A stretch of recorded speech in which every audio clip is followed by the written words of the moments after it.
అందరికి వందనాలండి. ఈరోజు నేను మీకేం చెప్పాలనుకుంటున్నానంటే, ఆదికాండం 6వ అధ్యాయం 1-8 వచనాల గురించి మనం ఈరోజు మాట్లాడుకుందాం. దేవుడు చూస్తున్నాడు, అలాగే దేవుడు మనకి దయ ఇచ్చాడు. దేవుడు చూస్తున్నాడు, అలాగే మనకి దయ అనేది ఇచ్చాడు. ఇక్కడ చూసుకున్నట్లయితే చిన్న ఇంట్రడక్షన్ చెప్తాను. ఆదికాండం 6 చూసినట్లయితే ఒక పెద్ద ప్రశ్నకి ఆన్సర్ చెప్తుంది. ఒక పెద్ద ప్రశ్నకి ఆన్సర్ చెబుతుంది. ఏంటి ఆ క్వెషన్ అంటే, why did God send the flood? దేవుడు ఎందుకు వరదని పంపాడు? దేవుడు ఎందుకు వరదని పంపాడు? అది క్వెషన్. దేవుడు కోపంగా ఉన్నాడనో, లేదంటే దేవుడు మనం ఏమి చేయట్లేదనో, లేదంటే దేవుడికి ఏ కారణం లేకో కాదు. ఇక్కడ ఏం జరిగిందంటే it was it was because woman's heart moved away from God. మనిషిల యొక్క మనిషిల యొక్క హృదయం దేవునికి దూరమైపోయింది.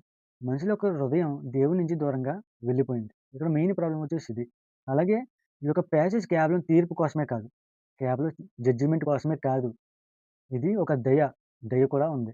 తీర్పు ఉంది. అలాగే దేవుని యొక్క దయ కూడా ఇక్కడ మనం చూస్తున్నాం. నా ఫస్ట్ పాయింట్ వచ్చేసి when godly people compromise the world falls.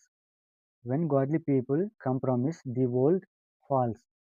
ఆదికాండం 6వ అధ్యాయం 1-2 వచనాలు మీరు తర్వాత చదువుకోండి తెలుగులో. The sons of God were the godly line of Seth. The daughters of men were from the ungodly line of Cain. ఇక్కడ 2 గ్రూపులు అంటే 2 గ్రూప్స్ ఉన్నాయి. 2 గ్రూప్స్. ఒకళ్ళేమో దేవుని కుమారులు.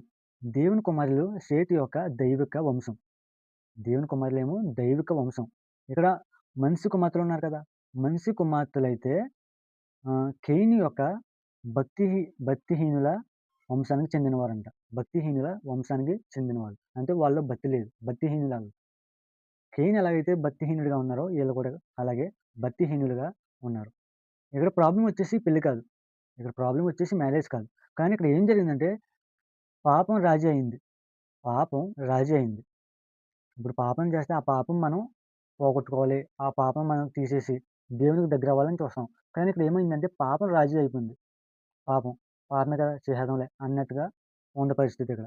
వాళ్ళు చూజ్ ఎలా ఉందంటే బ్యూటీ ఓవర్ ఒబీడియన్స్. విధేయత కన్నా అందం కావాలి.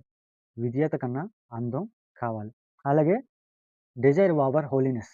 పవిత్ర కన్నా కోరిక కావాలి. పవిత్రత కన్నా కోరిక కావాలంట ఆళ్ళకి. అలాగే ఇక్కడ ఫీలింగ్స్ ఓవర్ గాడ్స్ విల్. దేవుని చిత్తంపై భావ్యాలు కావాలంట. దేవుని చిత్తంపై భావ్యాలు కావాలంట ఇక్కడ. When clean water mixed with dirty water both became unwashable. ఇక్కడ చూసినట్లయితే మనం ఒక మంచి వాటర్ ఉంది. మంచి వాటర్. ఆ మంచి వాటర్ ఎట్టుకెళ్ళి చెడ్డ వాటర్‌లో కలిపాం. మంచి వాటర్ ఉందండి.